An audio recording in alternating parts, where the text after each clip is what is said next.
दह्यमान मृगाकीर्ण. काय घेतलं? दह्यमान म्हणजे जळू लागलेला आहे. कशाला आग लागली? दावानं लागली, जंगलाला लागते. मग त्याला लागलेलं असताना मृग म्हणजे हरिण, हरिण आणि आकीर्ण म्हणजे व्याप्त, वन म्हणजे जंगल, आणि त्याच्या आत अंतर म्हणजे त्याच्या आत असलेले तरुस्थवत म्हणजे झाडावर बसलेला एखादा मनुष्य. म्हणजे हरिणांना इकडं तिकडं पळताना पाहिलं त्यांनी आग लागलेली असताना, आणि तो कोण पाहतोय? झाडावर बसून तो पुरुष पाहतोय. आणि तो काय विचार करतो? विपत्तीम आत्मनः मूढः परेशामिव न इक्षते. मूढ म्हणजे हा ज्ञानी जीव, परेशामिव म्हणजे इतरावरील संकटाप्रमाणे, आत्मनः आपत्ती म्हणजे आपणावर देखील संकट येणार आहे हे न इक्षते म्हणजे जाणून सावध होत नाही. ह्या श्लोकामध्ये सांगायचं थोडक्यात काय आहे, सार पहिल्यांदा आपल्याला समजला पाहिजे, मग तो श्लोक कायम लक्षात राहतो. काय सार सांगितला? दुसऱ्याप्रमाणे आपल्याला सुद्धा संकट आहे हे जाणत नाही, आणि संकट येत नाही तोपर्यंत स्वतःला स्वस्थ मानतो.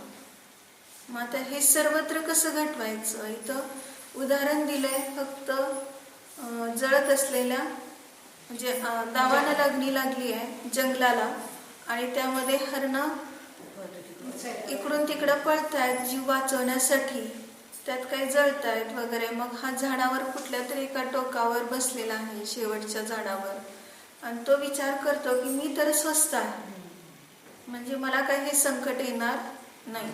पण आता शेवट सगळं आग लागत आल्यावर शेवट ते झाड जळणार की राहणार? पण तेवढा विचार करत नाही, तो जळणार आहे. मग आता तिथं आपण हसतो त्याला की एवढं कसं काय कळत नाही. मग आता आपल्याला हसायचं. जन्म मरण करताना स्वतःला हसत नाही. म्हणजे एखाद्याचा मृत्यू पाहून म्हणतो तो मेला लवकर, मी अजून चांगला आहे, मी अजून स्वस्थ आहे, मला काही मरण येणार नाही, असं समजून तो काय करतो? मस्त भोगामध्ये रमलेला असतो. म्हणजे दुसऱ्यावरचं संकट पाहून स्वतःवर नाही असं समजतो. पण त्यांचं संकट पाहिलं तर त्यांना नसून मलाच आहे असा जर विचार केला तर किती सावध आहे तो.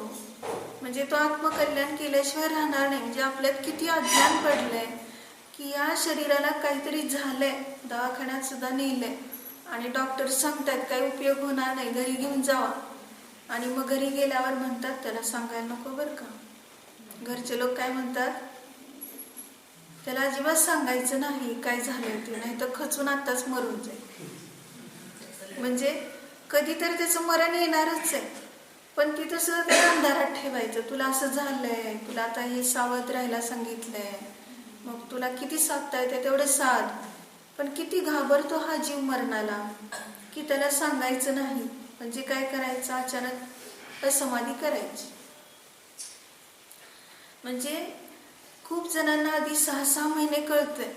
6 महिने किती आपण आत्मकल्याण करू शकतो, किती स्वतःचं साधू शकतो माहिती ना. ते कोण 21 दिवसाचं का 20 दिवसाचं आयुष्य राहिलंय ते सांगितलेलं स्वप्नामध्ये आलं होतं. स्वयंभू मंत्री जो आहे महाबल राजाचे 4 मंत्री, त्यातले 3 मिथ्या दृष्टी आहेत, एक फक्त सम्य दृष्टी आहे स्वयंभू. मग त्याच्या स्वप्नात जेव्हा म्हणजे 3 स्वप्न पडले त्याला, कोणाला? महाबल राजाला. आणि त्या स्वप्नात स्वयंभू मंत्री आहे. म्हणजे 3 मंत्री त्याला खड्ड्यात टाकतात आणि हा एक स्वयंभू आहे तो त्याला वर काढतो. हे एक स्वप्न आहे. आणि दुसरं स्वप्न काय आहे? दिवा मोठा मोठा होत, म्हणजे हे 2 स्वप्न झाले, टाकलेलं खड्ड्यात आणि काढलेलं. आणि तिसरं त्याचं दिवा खूप मोठा होऊन एकदम विझून गेला. मग आता त्याला इतकं हे झालंय की तो तिकडं कैलास पर्वतावर गेलेला असतो, मुनींना वंदन करतो, कृत्रिम चैत्यालयाचं वगैरे वंदन करतो. आणि हा स्वयंभू मंत्री विचारतो की मुनींना पहिला प्रश्न की माझा राजा हा म्हणजे महाबल राजा तो सम्यदृष्टी की मिथ्यादृष्टी, भव्य की अभव्य आहे? मग त्याने सांगितलं आत्ता तर मिथ्यादृष्टी आहे, भव्य आहे पण तो तीर्थंकर होणार आहे, आदिनाथ तीर्थंकर. मग हे सांगितल्यानंतर म्हटले आता त्याचा विश्वास म्हणजे त्याला संवेदनशील होईल असं कसं सांगायचं. तर म्हटले त्याचा विश्वास कसं बसेल, तर त्याला 3 स्वप्न पडणार आहेत आणि तो तुझी वाटच बघत असणार आहे आणि त्यांनी सांगायच्या आधी तू सांगून टाक, अशी अशी तुम्हाला स्वप्न पडले तर त्याचं फळ असं आहे. म्हणजे त्याचा त्यात विश्वास बसेल आणि मग तो धर्म करेल. मग त्यावेळेस त्यांनी तो वाटच पाहत असतो स्वयंभू मंत्री कधी येते म्हणून. त्याला खूप बहुमान आलेला असतो कारण त्यांनी खड्ड्यातनं काढले ना, चिखलात टाकलं तिघांनी. आणि हा सारखं सांगत असतो प्रत्येक वेळेला, हे तिघे मिथ्या दृष्टी आहे, तुम्हाला सारखं भुलवतात, मोही करतात, तर तुम्ही त्यांच्या नादी लागू नका, असं तो स्वयंभू मंत्री वारंवार सूचना देतो. पण ऐकत नसतो महाबल राजा, कारण तो पण मिथ्या दृष्टी आहे. मग आता या ठिकाणी काय झालं की आता स्वयंभू मंत्री आला आणि त्याने सांगायच्या आधीच ही घटना सगळी फळ वगैरे सांगितलं, स्वप्न पडलेलं. म्हटले तुला कसं काय एवढं कळलं, तर मला असं मुनींनी सांगितलं. म्हटले की तू खरंच चांगलं माझं केलंस. म्हटले स्वप्नामध्ये तुम्हाला वर काढलं म्हणजे खरोखरच तुम्हाला तुझ्याकडनं मला तत्व ऐकायचं आहे, तुझ्याकडनंच मला आता फायदा होणार आहे.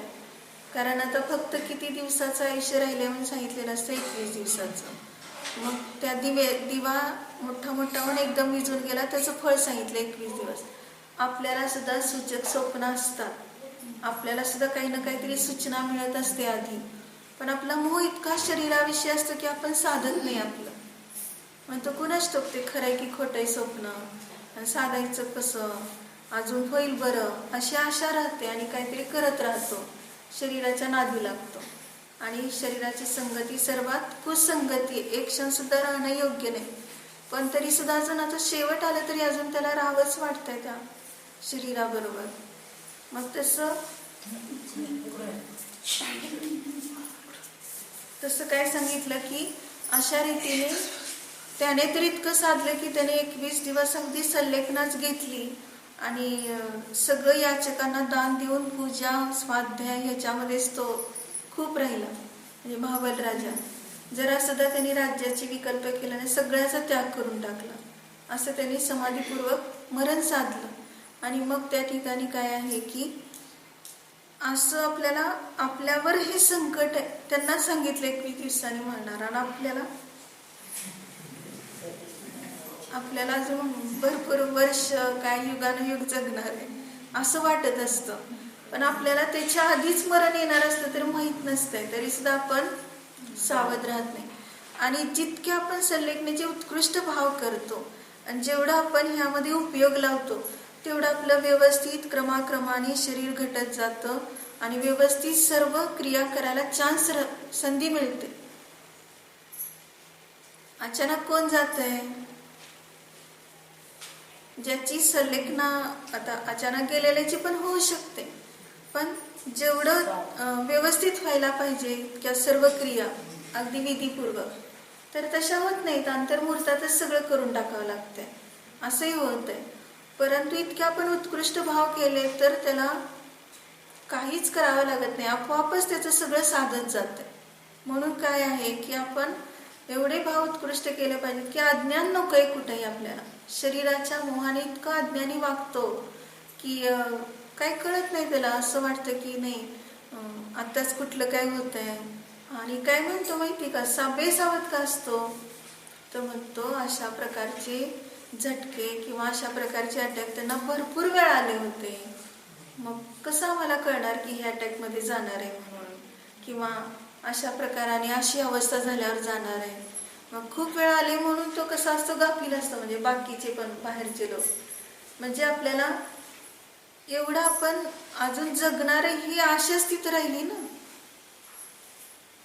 म्हणून कसं केलं पाहिजे, प्रत्येक समयात आपल्याला ही रोगाने सूचना दिली म्हटलं की तिथून आपण वैराग्याचं जीवन जगलं पाहिजे. आणि आपण काय करतो, आता औषधं घेऊन बरं होईल असं विचार करतो. जसं ते झाडावर बसलेला मनुष्य अग्नी विझेल आणि माझ्यापर्यंत पोचणार नाही आणि मी काय त्यात जळणार नाही असा तो विचार करून स्वस्थ मानतो स्वतःला. तसं आपण सुद्धा प्रत्येक घटने स्वस्थ मानत असतो.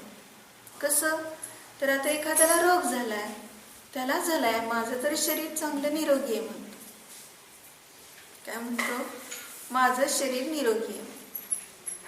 म्हणजे तिथं त्याची सूचना ह्याला मिळाली का, तो रोगाने घेरलाय म्हटल्यावर हे शरीर सुद्धा त्याच जातीचं आहे, भूतगलाच्या जातीचं आहे.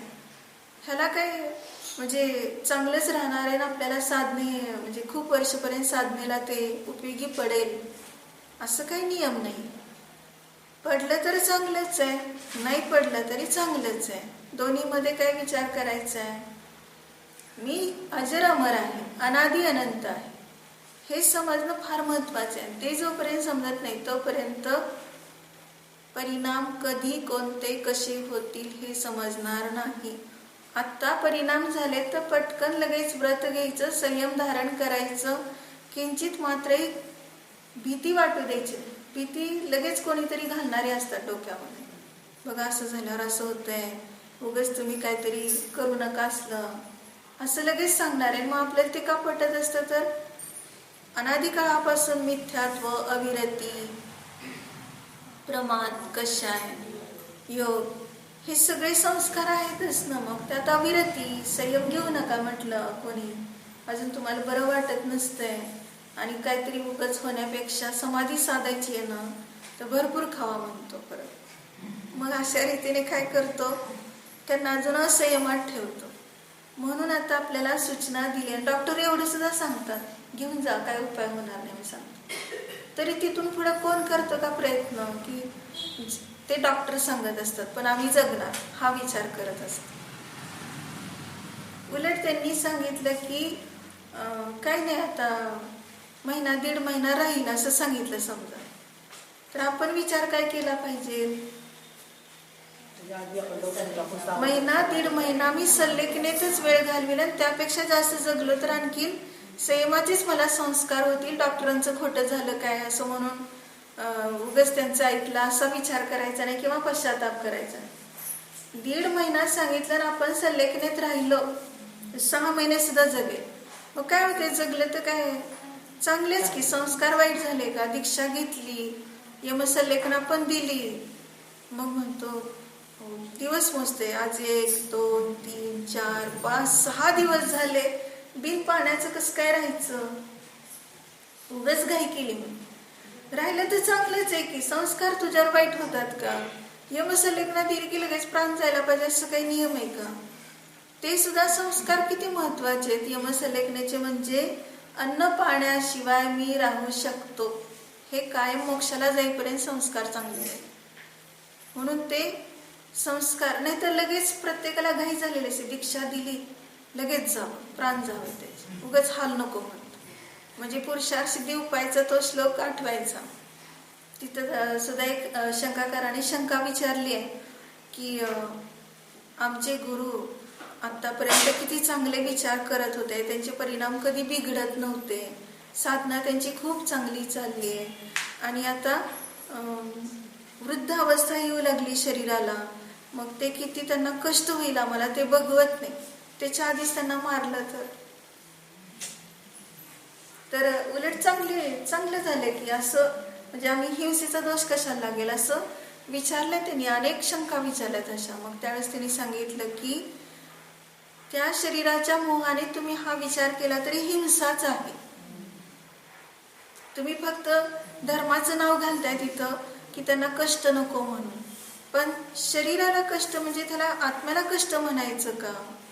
म्हणून अहिंसेच्या नावाखाली हिंसाच होणार तुमची, धर्माच्या नावाखाली हिंसाच होणार, अधर्मच होणार. तर असं नाही. म्हणून तुम्ही अशी अनाठाई करुणा करायला जाल तर व्यर्थ आहे सांगितलं. मग तसं इथं सुद्धा आपण अनाठाई करुणा करायला जातो आणि म्हणतो की लवकर जाऊ देत नाही तर उगाच त्यांना त्रास नको, आपल्याला बघवणार नाही. आपल्यावर पण संस्कार झाले ना. किती शरीराला पण जे नरकामध्ये तर किती प्रकारच्या यातना भोगल्या, तरी सुद्धा आपण किती काळपर्यंत राहिलोच की नाही, ते 30 सागरपर्यंत राहिलो. मग काय इतक्या वेळा मारकाट झाली तरी काय मेलो का? मग त्याच्यापेक्षा तरी इथं कमी कष्ट आहे. मग का तू घाबरतोस त्याला बघून? लगेच आठवायचं 500 मुलींना घाणीत पिळलं, त्याच्यापेक्षा हे कमीच आहे दुःख. फक्त शावसे त्यांचं मरण झालं, इथं काहीच नाही तसं दुःख. किंवा अजून 5 पांडवांना अग्नी लावली, म्हणजे ते सगळे मुकुट वगैरे काय दागिने राजचिन्ह असतात ते सगळं तापवून लोखंडाचे दागिने घातले अंगावर. तसलं तर कष्ट नाही आता तुला, मग तू का घाबरतोयस ते शरीर सोडताना? नको म्हणतो. ह्या सर्कलमध्ये आलं, अशी दीक्षा दिली, असं झालं की अनेकांचं बघितलेलं असतं, मग भीती वाटते. नको, दीक्षा दिली की मरण होते, त्यापेक्षा दीक्षा घ्यायला नको. दीक्षा दिली की मरण होतं म्हणजे वृद्धावस्थेत एखाद्याने किंवा ज्याचं आता जवळ आलंय, आता राहणार नाही असं पाहिल्यावर आपण त्याला संस्कार करतो दीक्षा समाधी मरणाचे. आणि इतरांना बघून त्याची भीती काय वाटते, आता दीक्षा माझी होणार म्हणजे मी मरणार, ही सूचना मिळाली तर अर्ध मेला होत. म्हणून घरातले लोक काय म्हणतात, त्याला डॉक्टरांनी काय सांगितलं तरी सांगू नका कोणता रोग झालाय ते, आणि कधी जाणार आहे ते पण सांगू नका. असं करायचं का? धैर्य धारण करा आणि उलट घरातल्यांना सांगून ठेवा, सगळ्यांना आसपास मुमुक्षूंना, आपले साधर्मी त्यांना सांगून ठेवा की माझं जर तसं काही वाटलं तर तुम्ही साधा आणि मला सूचना द्या, अजिबात तुम्ही त्यात संकोच करू नका, हे सांगून ठेवा आधी. म्हणजे मग तुम्हाला सगळे आपोआपच सूचना देतील की बघा आता तुमचं जवळ आलंय, तुम्ही साधा. तुमचं कोणीतरी घरातला व्यक्ती असं सांगतो का की तुम्ही साधा म्हणून? सांगतात. कसं सांगितलं माहिती का, ते परवा आलते की नाही जिनोमांच्यातले, मग त्यांनी काय सांगितलं, आदर्श नमोकार मंत्र सांगितला, काय त्याग दिला.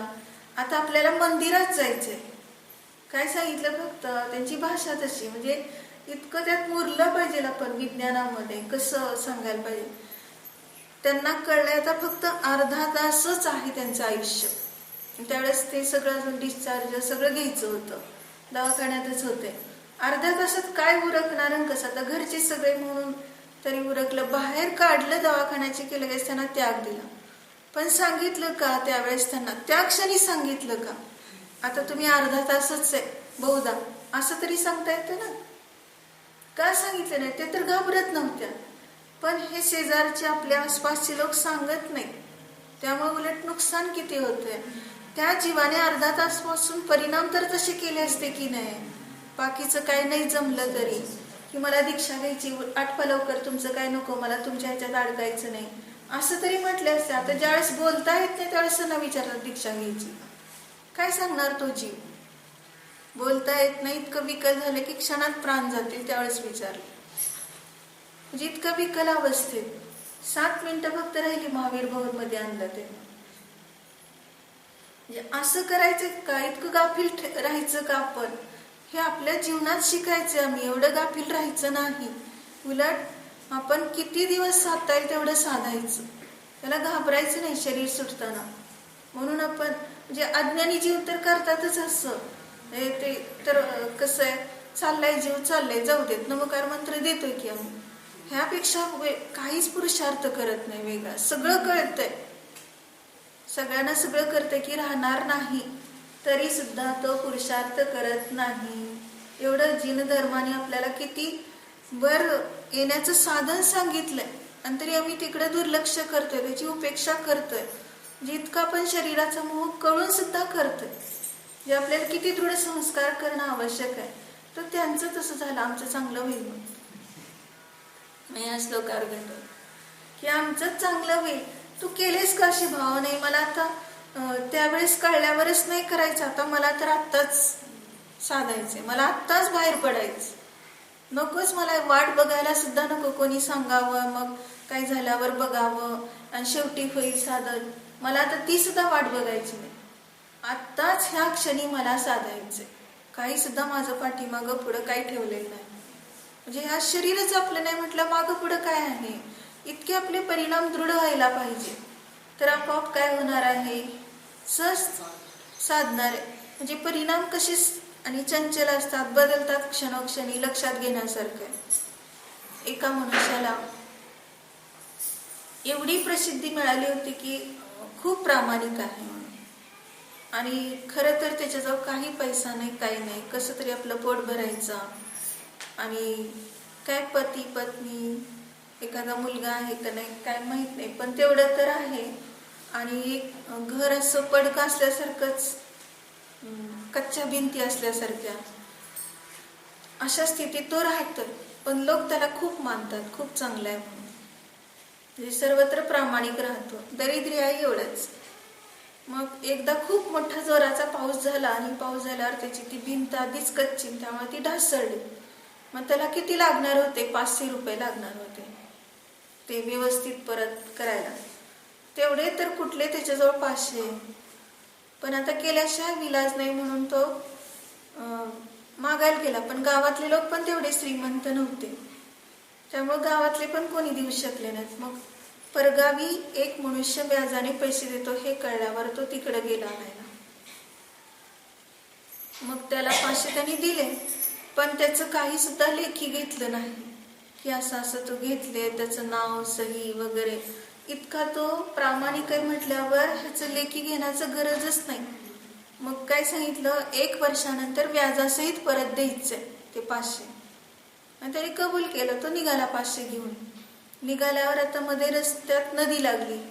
मग त्यावेळेस त्याने काय केलं, आपलं स्नान करावं, काहीतरी हातपाय धुवावेत म्हणून ते काही सामान असेल त्याच्याजवळ ते ठेवलं, काही झाडाला टांगलं, काही ती डबी नेमकी याची होती 500 रुपयाची, ती तिथंच ठेवली. आपण आता लगेच येऊ म्हणून झाडाखाली ठेवलेली असते. आणि तो नदीत उतरून झाला, त्याचा कार्यक्रम झाला की तो आपलं कपडे वगैरे घातले. बघतो तर ती डबी दिसत नाही. म्हटलं इथं तर कोण आलं नाही, फक्त एक गाय आली होती. म्हणजे तो नदीला स्नान करायला गेल्यावर गाय फक्त आली होती. गाय काय करणार आहे? त्याच्या पाठीमागं कोण गुराखी वगैरे काही सुद्धा नाही, मनुष्यच नाही तर नेली कोण डबी? डबी नेणारच नाही कोण. तरी पण आता त्याला दिसत नाही म्हटल्यावर परत तो, म्हणजे ते काय झालं होतं त्यावेळेसचे परिणाम की आपल्याकडनं ह्यांनी काही लिहून घेतलं नाही, साक्षी घेतली नाही किंवा काही सही केली नाही, तर कशाला वर्षाने 500 रुपये द्यायचे? व्याज तर जाऊ देत, पण 500 तरी कशाला द्यायचे? त्याला काही गरज? असे त्याचे विचार बदललेले होते. आणि इकडं पाहिलं तर आता ती डबीच मिळत नाही. म्हटलं परत 500 मागायला गेला ना तू तिकडं. मग तो ते शेठजी म्हटले घेऊन जा 500 आता, म्हणजे माझी ती डबी दिसत नाही, हरवली म्हटल्यावर परत त्याला 500 दिले. मग येताना परत त्याचे परिणाम काय झाले? सुधारले. म्हणजे तो काय म्हणतो की विचार करतो, आता वर्षानंतर ह्याला व्याजासहित 1000 रुपये द्यायचे. 500 तर गेलेत. आणि आता काय विचार झालाय, हे 500 परत दुसरे 500 परत व्याज ह्याच्या सहित द्यायला आता तो तयार झालाय. आधी 500च फक्त द्यायला इच्छा नव्हती आणि आता 1000 द्यायला तयार आहे. असे परिणाम करत तो परत ते म्हणजे त्याच रस्त्याला आला. आणि तिथं परत आल्यावर अडखळला थोडासा. म्हटलं हिथंच तर मी डबी ठेवली होती, कोणती जागा आहे म्हणून त्या जागेकडे तो गेला. त्या जागेकडे गेल्यावर त्याचा पाय नेमका शेणात पडला. शेणात पडला की ती डबी दिसली. म्हणजे गाईने काय केलं होतं त्यावेळेस, ते डबीवरच ते केलेलं होतं, त्यामुळे ते झाकली गेली होती, छोटीच डबी असल्यामुळं. मग ते मिळाली त्याला. म्हणजे त्याचे परिणामानेच त्याला ती डबी मिळाली नव्हती. आता परिणामच असे झाले की परत त्याला ती डबी मिळाली. इतके चांगले परिणाम झाले की त्यांनी विचार केला की कशाला आपण 1000 घ्यायचे, परत 500 देऊन आला. म्हणजे अशा रीतीने क्षणाक्षणाला कसे परिणाम बदलतात आणि त्याचं फळ लगेच कसं मिळतं हे समजून घेण्यासारखं आहे. ते फळ तर मिळतच असतं, म्हणून आपल्याला वाटतं की नाही मला नाही ह्याचं चांगलं फळ मिळालंय, आता मी चांगलाच आहे असे परिणाम केले तरी, पण त्याचा उदय कधीतरी कसा तरी येणारच. म्हणून ह्याचं लगेच घडलेलं आपण दाखवलं, पण आता एखाद्याचं लगेच तसं घडणार पण नाही. वाईट विचार केला तसं घडणार पण नाही, पण ह्याचा अर्थ त्याचं पाप झाकलं जाणार आहे आणि मिळणार नाही त्याचं फळ असं समजायचं नाही. तर ते मिळतच राहतं. म्हणून कुठलं घ्यायचं इथं? विपत्तिमात्मनो मूढ म्हटलं ना, परेशामिव न इक्षते. दुसऱ्याप्रमाणे आपल्याला संकटाने घेरलेला हा ज्ञानी जाणत नाही, पाहत नाही. मग तसं संकट कोणतं आहे? त्यांनी चांगला धर्म केला तरी सुद्धा त्यांना खूप दुःख आहे म्हणतो, आणि मी एवढा धर्म करत नाही पण मी सुखी आहे म्हणतो. मग तो दुसऱ्याप्रमाणे आपल्याला तो संकटाने घेरलेला समजत नाही. म्हणजे चांगलंच आहे, चाललंय म्हणतो, बघतोच की जगामध्ये किती कसाई लोक वगैरे कसे आहेत ते एवढं मारकाट करतात प्राण्यांची.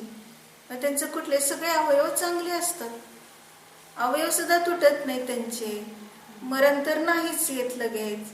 मग ते एवढं प्राण्यांना मारून सुद्धा चांगलं स्वस्थ जगतात, धनवान राहतात. आणि इकडं उच्च कुलातले हात पाय तुटतंय, तर रोग होतोय, तर काय होतंय, दरिद्री होत आहे. मग कशाच हे फळ? एवढं धर्म करून सुद्धा म्हणतो त्यांनी, तर धर्म करून एवढे चांगले जगले. आणि धर्म करून सुद्धा काय झालंय, किती त्यांना कष्ट आहे म्हणतो, किती त्रास आहे म्हणतो. मग ते आमच्यासारखं करू देत की म्हणतो. दुनिया काय आता राहिली का सत्याची म्हणतो. आमच्यासारखं त्यांनी सुद्धा करू देत पाप, मग त्यांचं सुद्धा चांगलं होते की नाही बघा. म्हणजे हे सगळं आपल्याला कर्णानी योग माहीत नसल्यानंतर अशा पद्धतीचे विचार येतात. कर्णानी योगामध्ये पक्क झालं पाहिजे, म्हणजे फक्त गणित सोडून नाही, पक्क विचारात पक्क, आपल्या जीवनात घडलं तर ते पक्क झालं. कर्णानी आपल्या जीवनात कसं घडणार, तर प्रत्येक वेळेला जेव्हा आपल्याला हा उदय कुठल्या ना कुठला येत असते, त्यावेळेस काय जाणायचं लगेच, असं निराश व्हायचं नाही. मी आता इतकं धर्म करतोय तरी मला किती दुःख आहे, मनापासून माझं सगळं काही चांगलं चाललंय, तरी सुद्धा मला हा कसला उदय येतो, मलाच का त्रास होतो, मलाच का असं होतंय, असा विचार करून तो कदाचित धर्मापासून दूर जायला बघतो. मग तिथं पक्क झालं पाहिजे. कर्णानी योग आपल्या जीवनात किती पण काही असू देत, हे पूर्व संचित आहे. पूर्व संचितचा उदय आता चांगल्या अवस्थेत सुद्धा येणार. तू खूप चांगला धर्म करतोय, सगळं काही करतोय, परिणाम चांगले ठेवतोय, आणि तरी सुद्धा पूर्वसंचित तुझं वाईट असेल तर ते काही सुटणार आहे का एवढ्याने? ते तर उदयाला येणार. त्याला पण तू आता साक्षी रूपाने जाणलं तर त्याचं फळ मिळणार. साक्षी रूपाने जाणायचं म्हणजे न्यायिक राहायचं. न्यायिक राहिलं तर ते कर्म आले आणि निघून गेले. म्हणजे कर्म उदयाला येणारच आहे, असं समजायचं नाही की न्यायिक राहिलं म्हणून कर्म उदयाला येणार, पण त्याचं फळ भोगताना दुःख होणार नाही, एवढा फरक आहे. प्रतिक्रमण करणारा एखादा पाप करतो पण त्याचं प्रतिक्रमण करत नाही, तर त्याला खूप काय होतं, दुःख भोगावं. म्हणजे प्रत्येकाला तर उदय आहेच आहे, पण हा दुःखी त्या घटनेत होतो जास्त, हा फरक आहे. प्रतिक्रमण न करणारा दुःखी होतो, म्हणजे दुःखाने भोगतो, आणि प्रतिक्रमण करणारा त्याला आनंदाने भोगतो, असा फरक झाला दोन्ही मधला. म्हणजे कसं, तर ते कनकश्रीचं उदाहरण सर्वांना माहितीच आहे. आरिकेच्या उलटीची किळस केली पूर्वभवामध्ये, आणि किळस केल्यानंतर तशीच निघून आली परत. आणि निघून येताना रस्त्यात एक विद्याधर जोडपं चाललेलं होतं, आणि ती विद्याधरीण प्रसूत होताना पाहिलं की तिने त्याच्यामध्ये आनंद मानला. दोन घटना घडल्या ना, भोगात आनंद, आणि जे व्रत रत्न त्रिधारी आहे त्यांच्यामध्ये किळस. त्या दोन घटनेचं फळ तिला बरोबर ह्या भवात मिळालं, कनकश्री अवस्थेत. म्हणजे त्या प्रसूतीच्या घटनेला फक्त चांगलं मानलं तर तिला किती फळ मिळालं. अनंतवीर्य आणि कोण अपराजित, दोघे भाऊ आहेत ना. अनंतवीर्य कोण आहे, नारायण, आणि अपराजित बलभद्र. आणि त्या अनंतवीर्याच्या मनात ही कनकश्री भरलेली. मग त्यावेळेस ती नर्तकी यांच्याजवळ एक असते ना, ह्या दोघांच्या जवळ. त्या नर्तकीच्या ह्याच्यामध्येच ते रमलेले असतात, राज्यात काही लक्ष नाही. आणि नारद असतोच आपला मधल्यामध्ये. मग तो नारद काय सांगतो त्या कनकश्रीच्या वडिलांना, म्हणजे ते दमितारी चक्रवर्ती तिचे वडील, अर्धचक्री प्रतिनारायण. मग त्यावेळेस त्यांना सांगतो की आता त्याला ते बघवत नसतं, हे दोघे रमले, नर्तकीचं नाच गाणं वगैरे ह्याच्यामध्ये रमलेत, ते नारदाला बघवत नाही म्हणून त्याला फूस लावलेली असते त्याने. कोणाला? दमितारीला, की ती नर्तकी तुमच्याकडे मागून घ्या म्हणून. आणि ती नर्तकी मागितलं की काय होतं, मागायला दूत येतो ना. मग तो अपराजित असतो, तो बलभद्र नेहमी भद्र परिणामी असतो. म्हटलं घेऊन जावा.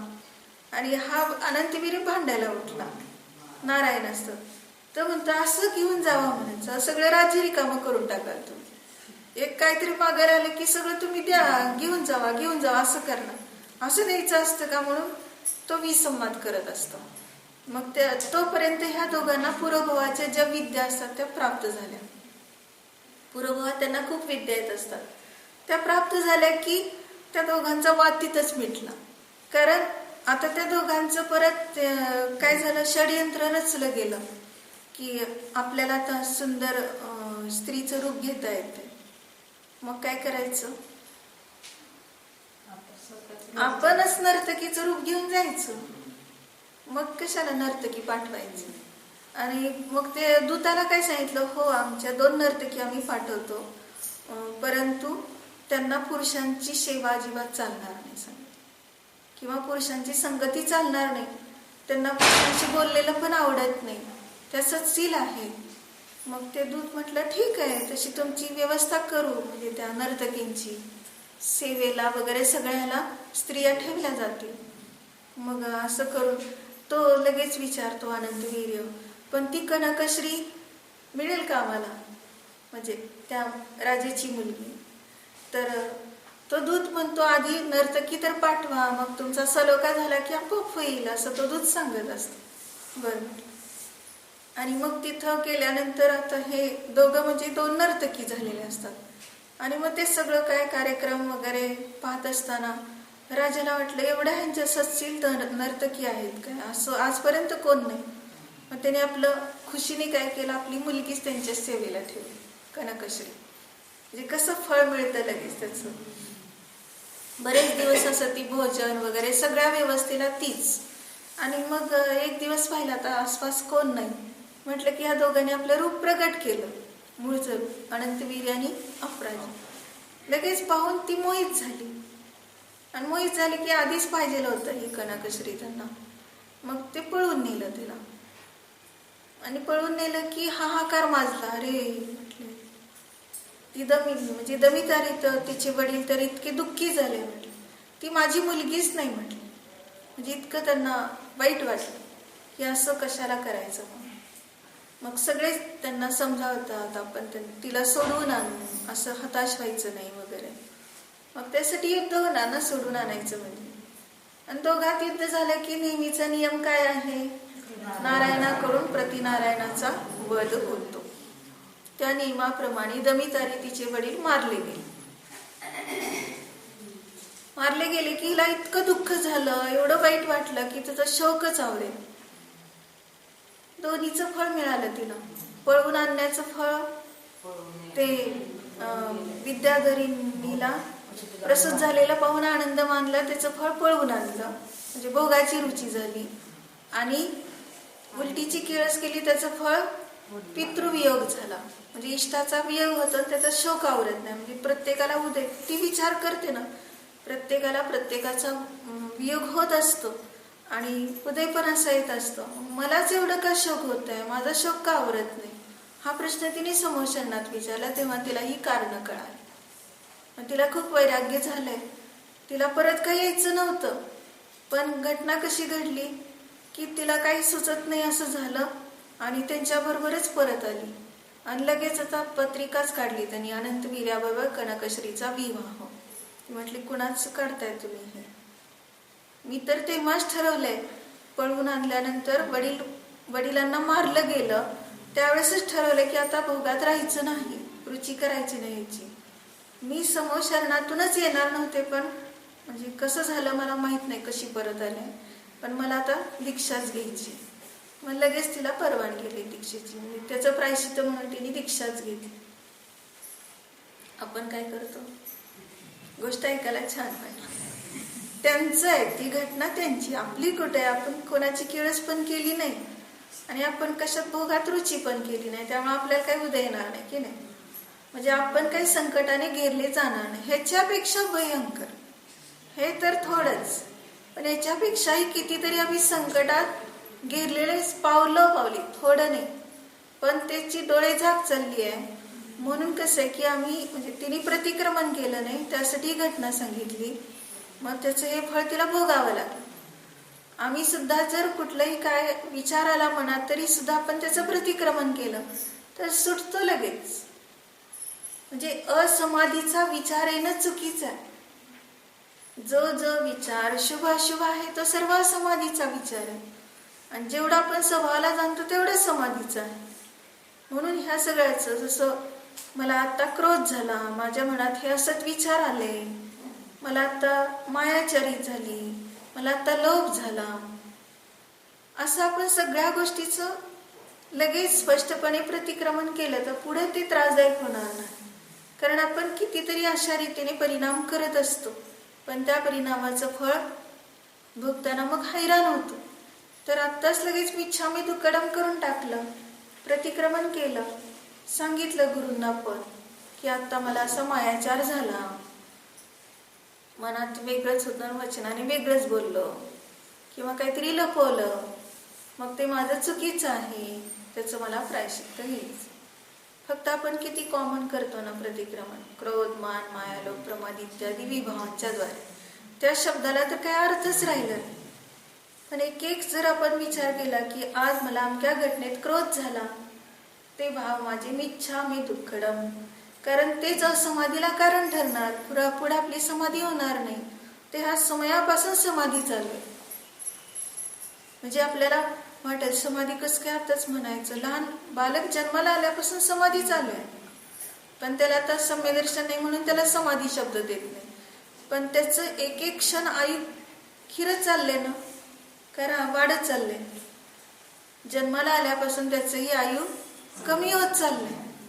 मग त्याला 8 वर्षाचं झाल्यावर तो समाधीचं आपण सगळं सांगू शकतो. मग असं काही नाही की एवढ्या बालकाला समाधीचं म्हणजे मरणाचं आत्ताच कसं सांग, काय एवढं घाबरतो मरणाला हा जीव, निघून तर चाललंय आणि फक्त घाबरायचं. घाबरून काय होणार आहे, असमाधी होणार. थकवल्याने थापवत नाही आणि नष्ट करण्याने नष्ट होत नाही.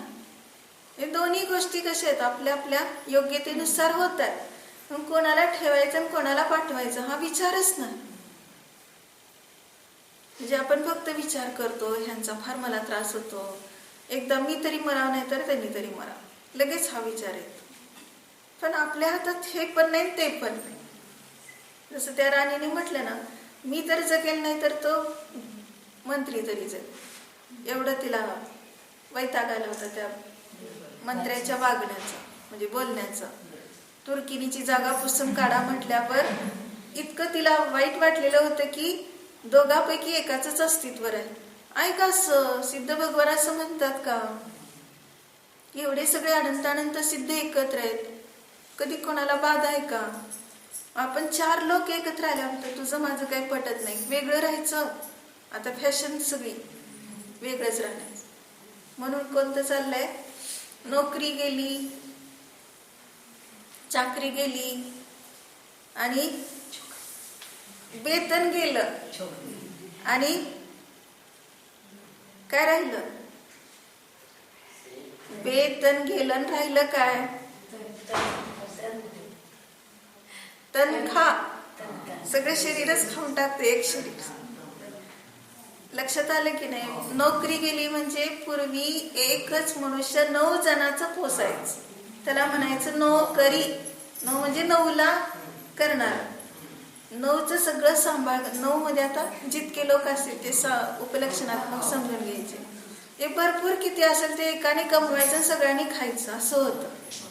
पुढे त्याला नाव काय आलं, चाकरी. आम्ही 2, आमची 2, 4 पेक्षा आम्हाला तर जमणार नाही सांभाळायला, चाकरी आली. आणि त्याच्या पुढे गेले तर वेतन. बे म्हणजे 2 शरीराला, पती पत्नी, फक्त 2चं सांभाळायचं, एक पत्नी आणि एक मुलगा, त्यापेक्षा जास्त नाही, किंवा पती पत्नी दोघेच. आणि त्याच्याही पुढे गेलं, वेतन पण सांभाळायला चालत नाही, जमत नाही, आता एवढं सामर्थ्य नाही, 2 शरीर पण सांभाळू शकत. म्हणून काय राहिलं, तनखा. त्याला नाव काय आलं, तनखा. म्हणजे जेवढं येते तेवढं सगळं हे शरीर खाऊन टाकतं. म्हणजे त्याला आता दुसऱ्याला पण सांभाळायला जमत नाही. म्हणून फॅशन काय आली, पत्नीने पण कमवायचं आणि पतीने पण कमवायचं. आणि मग काय म्हणतो, पोझिशन आमची. काय पोझिशन म्हणायचं का काय दुसरं नाव, करिअर. असलं करिअर करत असमाधीच. हे समाधी झाली आणि समाधीचे परिणाम म्हणजे किती आपल्याला निराकुल होतं. पूर्वीच्या पूर्वजांच्या वेळेस काही सुद्धा कोणाला दुकानात बसण्याची चिंता नव्हती, कोण आलं गेलं ह्याची चिंता नव्हती, काय शेतीत आलं राहिलं काय कशाची चिंता नव्हती. बाहेर त्यांनी कधी व्यापाराचं बघायचं नाही स्त्रियांनी, आणि पुरुषांनी कधी घरातलं बघायचं नाही. असं सगळे दोन पक्ष निराकुल होते. आता कसं झालंय, दोन्ही पक्ष आकुलतेने सेफ झालेत, कुठलंच काय नीट नाही. म्हणून ही सगळी संकटाची परंपरा मालिका आपण आपल्या हाताने घेतली ओढावून, तर प्रत्येक समय आपल्याला निराकुल जगण्यासाठी जे आपण कशाची ही अवहेलना झाली म्हणतात ना, की जर आपण विशेष चिंतन केलं नाही वस्तू व्यवस्थेविषयी तर श्रुत ज्ञानावर कर्माचा बंध होतो सांगितलं. मग तसं आपण आता प्रत्येक ठिकाणी विचार करायचं आहे. त्या अनुकूल परिस्थितीचा जर उपयोग केला नाही, दुरुपयोग केला, तर मग काय होतं की सारखी प्रतिकूल परिस्थिती निर्माण होते. म्हणजे आता त्याला धर्म करायला वेळच राहणार नाही, अशी प्रतिकूल परिस्थिती निर्माण होते. अनुकूल परिस्थिती आहे तोपर्यंत करून घ्यायचे. म्हणजे अनुकूल परिस्थितीचा पूर्वभावामध्ये किंवा आता जन्मल्यापासून त्याचा चांगला जसा उपयोग करायला पाहिजे तसा केला. काय केलं, मुलांनी आपले लहानपणापासून आठवायचं. लहानपणापासून आपल्याला किती वेळ होता, आपण किती धर्माला दिला, खेळण्यामध्ये, बोलण्यामध्ये, शाळेमध्ये, अनेक ठिकाणी आपण असाच वेळ घालवला. आणि त्याचं सगळं काय झालं, मग हे फळ आता सगळं समजते. वाटतं की किती एक एक सेकंद, एक एक मिनिट इतकं मोलाचे वाटतात की आपल्याला खूप वाचायचे, अजून खूप स्वाध्याय करायचं आहे, खूप आपल्याला पूजा करायची, खूप ध्यान करायचं आहे, पण तेवढा वेळ नाही. जेव्हा आपल्याला पूर्ण निराकुल मिळाले त्यावेळेस आपण पूजा करत नव्हतो, स्वाध्याय करत नव्हतो, देवदर्शन करत नव्हतो, त्याची रुची वाटत नव्हती, प्रवचनला बसत नव्हतो ऐकायला. त्यावेळेस आपलं एकत्र कुटुंब असताना प्रत्येकाला खूप वेळ असायचा, पण असाच घालवायचा, ह्यात कधी घालवला नाही. मग आता एक स्वतंत्र झालं कुटुंब की म्हणतो आता वेळच नाही, खूप आवड आहे पण आता वेळच नाही. कशाचं फळ मिळालं, तर सदुपयोग केला नाही त्याचं हे फळ मिळालं. म्हणून त्यावेळेस आपण समजलं का की दुसऱ्यांना बघून आपण फक्त काय म्हटलं, बघा त्यांना किती धावपळ असते, त्यांना जरा सुद्धा वेळ नसतो, आपल्याला भरपूर वेळ आहे. स्वस्थ म्हणणे कुठं मानलं, स्वस्त भरपूर वेळ आहे, मी तर खूप धर्मसाधन करू शकतो. विपत्ती मात्मनो म्हणजे स्वतःला विपत्तीने घेरलेला न इच्छते, पाहत नाही की त्याच्यासारखीच माझी सुद्धा अवस्था आहे. हे त्यावेळेसच जर पाहिलं तर तो लगेच सुधारणा करू शकतो. पण दुसऱ्याला पाहून काय म्हणतो की त्याचं आहे संकटात पडलेलं, धावपळ, आकुलता, आपलं चांगलं आहे. किंवा आपल्याला वाईट पाहून दुसऱ्याचं चांगलं पाहिलं तरी आश्चर्य केलं तरी सुद्धा अंतराय कर्माचा बंध होतो. किती परिणाम वेगवेगळ्या जातीचे होतात. आपण खूप धावपळीमध्ये आहोत, आकुलता करतोय, आपल्याला काही सुद्धा जमत नाही, खूप करण्याची इच्छा आहे धर्माचं, पण काही जमत नाही. दुसऱ्यांना म्हणतो एवढं त्यांना माझ्यापेक्षा किती वेळ काहीच करत नाही तेवढं धर्म. आश्चर्य वाटतंय. झालं, त्यांना खूप वेळ मिळून सुद्धा ते काही करत नाही. असा विचार केला की आपल्याला अंतराय कर्म आणखीन बांधला. म्हणून काय आहे की प्रत्येक समयामध्ये किंवा तो इतकं कसं काय धर्म करतो, त्याला कसं काय इतका वेळ मिळतो, असं केलं तरी सुद्धा अंतराय कर्माचा बंध होतो. म्हणून प्रत्येक ठिकाणी फक्त एक मी न्यायिक आहे, जाणणार आहे, साक्षी रूपाने जाणणार आहे, एवढंच आपण जर स्वतःवर अभ्यास रूपाने बिंबवलं तर किंचित मात्रही आपल्याला कधी सुद्धा दुःख, आकुलता वगैरे होणार नाही.